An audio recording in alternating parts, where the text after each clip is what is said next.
Okay, in this video I'm going to demonstrate a setup that I have where I've got the knobs and the pads on my Akai MPK Mini Mk3 controlling MIDI mixer in AUM.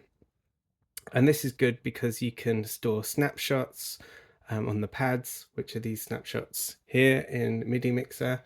You can set them to have a fade in time, and well, I'll just show you how it works. So let's play this patch here. So the piano sound is coming from my keyboard and it's just coming through, but I've got some pads that I can then bring in by either pressing this snapshot here, which says S2, or I can press this pad here and you can see that it's gonna change all the levels. I've got the fader time is 5 seconds here. So now I've got my pads here and I can adjust the levels using these knobs here.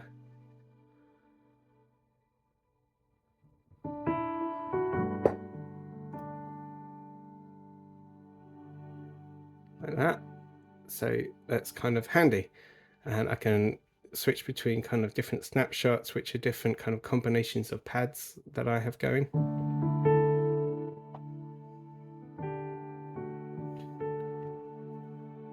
Just like that. So it's really super handy. It's not particularly straightforward to set this up.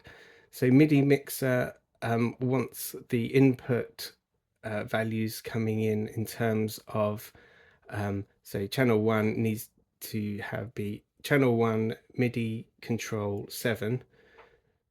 The next channel will be channel 2 MIDI control 7.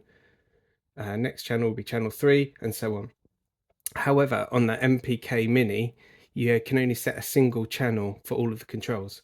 So what I've had to do is set these two single channel different MIDI control change parameters, and then I'm using Mozaic, which is a great app.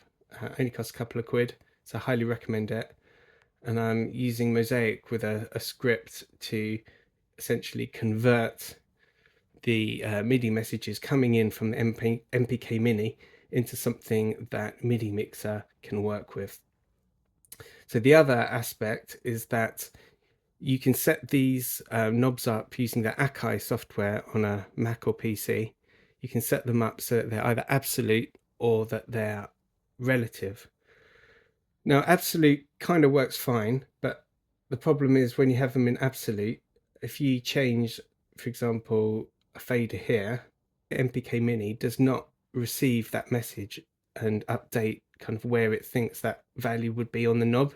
So as soon as you then turn a knob, it's going to jump quite suddenly. So I've set these up so that they're relative knobs, and I've used some special coding in the Mozaic plugin to kind of sync up what it should be. For example, I'm using these global parameters. So if it receives increment message, it'll increment the global parameter, and then there's like a sync instance of Mozaic here where it sets the global parameters here.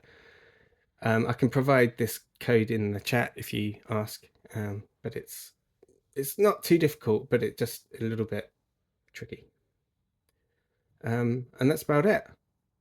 So if you've got an MPK Mini and you want to set it up in this way, then go for it. See my other video for how I've set up a different iPad using Touch OSC, which is probably slightly preferable because you can see the values right there on the screen, and it's kind of helpful. All right, that's it. Let me know if you've got any questions, and cool.